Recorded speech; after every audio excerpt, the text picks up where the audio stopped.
Good morning, everybody. Welcome to another Daily Market Report brought to you by Mike Bjork. Today is Thursday, February 1st, so we're past the first month of the year. And again, this week we got a lot of data to go over, a lot of events happening. Uh, so let's kind of get underway here with the economic news. And the first item will be the initial jobless claims that we get every Thursday. So last week we had 231,000 people apply for unemployment.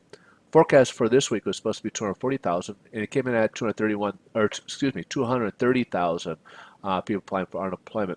These are still ranging in the 40 near the 45-year lows for this. So this is really showing a strength in the market in the jobs numbers. We'll be receiving the BLS as non-farm payrolls tomorrow. That will be the big event for this week. Besides the State of the Union, and so it'll be interesting to see what kind of number we get tomorrow. Also, we got the productivity for the fourth quarter. So we had a 2.7% increase back in the previous one at 2. And then for the fourth quarter, there was this projected to go up to 0.2%, and it dropped 0.1%. So basically, we had more output, but we also had more hours worked, which had a slight more hours worked than we had output. So therefore, it cut the productivity in there. Unit labor costs, as you can see here, it dropped the previous report at 0.1%, and forecast for Q4 was supposed to go up 1.3 and exceeded that to 2%. So as we can see here, we're starting to see some, again, tightening in the labor market. We're starting to see costs going up. So basically, when you see tightening of the labor market, to retain employees, good employees and stuff, wages rise. They cost the companies more to be able to retain those people. Of course, cost of goods are also out there as well. We got some manufacturing numbers here as well. So market manufacturing PMI for the month of January, the initial reading came in at 55.5, and it remained the same at 55.5. But on ISM Manufacturing Index for the month of January, we had a 59.7. It was supposed to drop to 58.6. It did drop a little bit, but not as much as the forecast at 59.1%. So on these two indexes, anything above 50 is improving conditions, which still shows manufacturing as a strong sector in the U.S. economy here. So good overall numbers here. And last but not least, construction spending for the month of December. So November, construction spending went up 0.6%.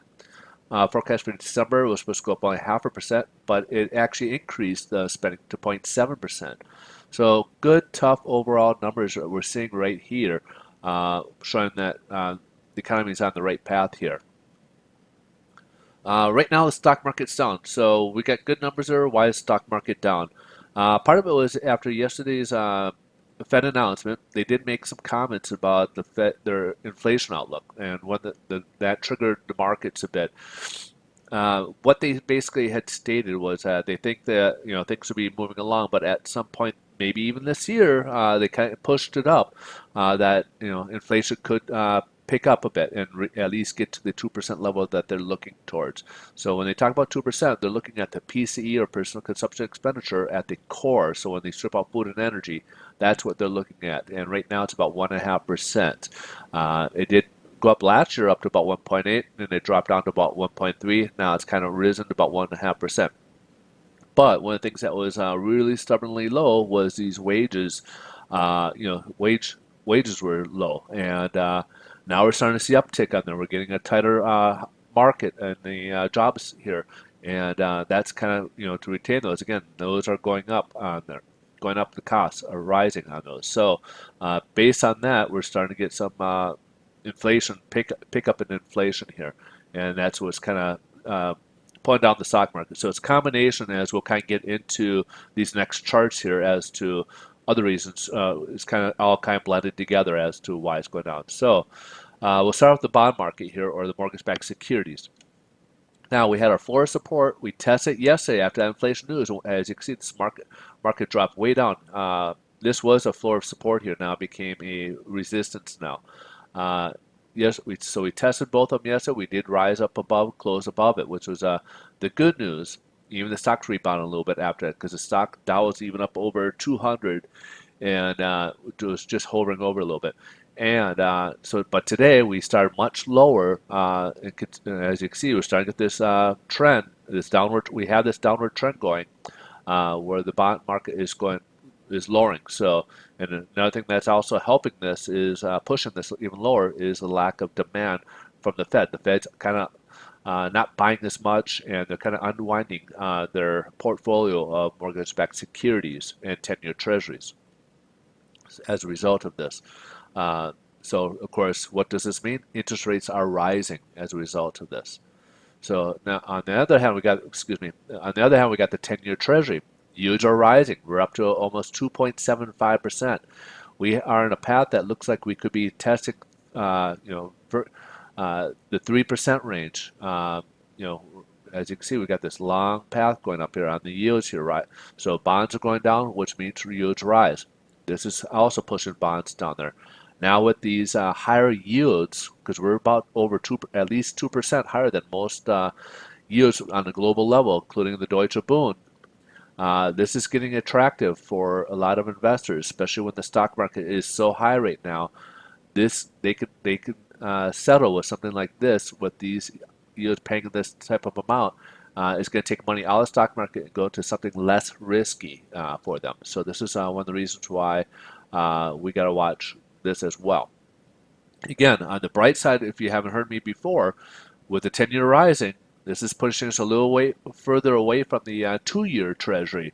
But at some point, that's going to kind of close up again, because when the Fed raises those short-term rates, that's going to rise too.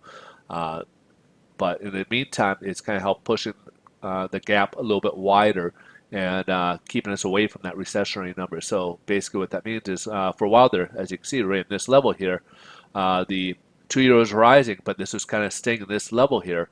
And what was happening is we were kind of approaching that gap where we were going to have what they call a flat yield curve, and potentially a inverted yield curve, which would push us into a recession.